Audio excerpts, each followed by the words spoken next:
আমরা এখন CCTV camera check করছি কে করেছে সেটা জানার জন্য, কিন্তু ভিডিও ভাইরাল হওয়ার পরে অনেকজনই দার্জিলিংকে খারাপ বলছে, কিন্তু দার্জিলিং এর কোন গাড়ি করেছে সেটা আমরা পার্টিকুলার জানি না।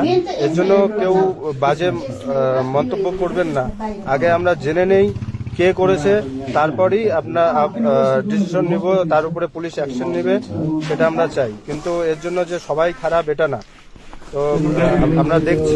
আর যাদের গাড়ি অ্যাক্সিডেন্ট হয়েছে তার মুখ থেকে শুনে নিই ব্যাপারটা কি। এই অ্যাক্সিডেন্টটা আজকে এই মাঝরাত্রেবেলা আমরা সবাই ঘুমাচ্ছি, তখন এই অ্যাক্সিডেন্টটা হলো, আমরা বুঝতে পারিনি কেউ। আজকে আমাদের হলো, কালকে এরকম আরো অনেক অন্য লোকেরও হতে পারে। ইভেন এখানকার গাড়িও যে এত পার্কিং করে, এখানকার গাড়িও হতে পারে। কে করেছে না করেছে সেটা খতিয়ে দেখা হোক, ইভেন তাকে গুরুতর শাস্তি দেওয়া হোক, তার লাইসেন্স ব্যান করে দেওয়া হোক।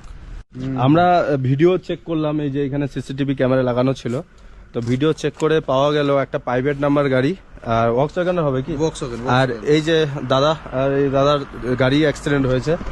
হ্যাঁ একদম, হ্যাঁ আমার গাড়িটা সবার আগে ছিল, ওর গাড়ি মিডিলে ক্রিস্টা, আর তার পিছনে ছিল, তার পিছনে ডিজায়ারটা সবথেকে বেশি ক্ষতি হয়েছে। তার পিছনে একটা ক্রিস্টা ছিল, সেই ক্রিস্টাটার মধ্যে পুরো মানে পিছন থেকে শুরু করে পিছনের দরজা, সামনের দরজা, ফেন্ডার, বাম্পার ঘষটে দিয়ে ওই ডিজায়ারটাকে এমন জোরে মেরেছে, এত চাপানো গাড়িকে, ওই ডিজায়ারটা পুরো একদম মানে আগে আমাদের ক্রিস্টা, তার আগে আমার গাড়ি, সবার আগে আমার গাড়ি ছিল, ওই জন্য আমার গাড়ির পিছনটা একটু ঢুকেছে। সব গাড়িকে নিয়ে মানে মোটামুটি 3 থেকে 4 ফুট ঘষটে নিয়ে চলে গেছে, এত জোরে মেরেছে, এত জোরে মেরেছে। এখন কোন গাড়ি মেরেছে, কে মেরেছে বলতে পারছি না। কোনো প্রাইভেট নাম্বার ভক্সওয়াগন, সেটার ভিডিও আছে আমাদের কাছে, সিসিটিভি ক্যামেরা আমাদের এখানকার একটা লোকাল দিদির কাছে বাড়ি থেকে। এটা কোনো দার্জিলিং এর বদনাম করার জন্য, দার্জিলিং এর বদনাম করার জন্য না, আমরা দার্জিলিং এর কোনো বদনাম করছি, কারণ আমরাও ড্রাইভার, সবাই ড্রাইভার। এটা কে করেছে বুঝতে পারছি না, আমরা জানি না। সুতরাং এটা প্রশাসন থেকে যাতে খতিয়ে দেখা হোক, কে সে যেই হোক, সিভিলিয়ান হোক কি কোনো কেউ কোনো মানে ক্ষমতাশীল ব্যক্তিও যদি হয়ে থাকে, তাহলেও যেন প্রশাসন এর পিছনে একদম কড়া ভাবে কোনো কিছু ব্যবস্থা নেয়। এখানে কাউকে দোষারোপ করা হচ্ছে না, শুধু আমরা চাইছি যাতে এটা দেখা হয় কে করেছে।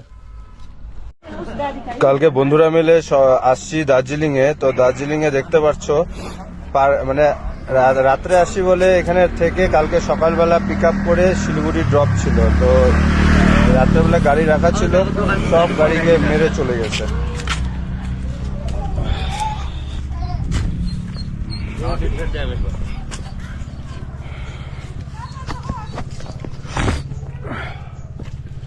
টোটাল 4 গাড়িকে মারছে। তো সব বন্ধুরা মিলে আসছি দার্জিলিং এ, ড্রপই করছি, কোনো সাইট সিন করি নাই। তো আজকে সকালবেলা ভাড়া ছিল, পিক আপ করে শিলিগুড়ি ড্রপ বা এয়ারপোর্ট ড্রপ সবারই ভাড়া ছিল, যার জন্য রাত্রে থাকতে হয়েছে। তো এইভাবে যে মেরে চলে যাবে বুঝতে পারিনি। দেখো কিভাবে অ্যাক্সিডেন্ট করে চলে গেছে, কি বলবো আর, মানে দার্জিলিং আসায় কি পাপ হয়ে গেল এখন। না ইয়া মালিক को दिखाना पड़ेगा ना। हाँ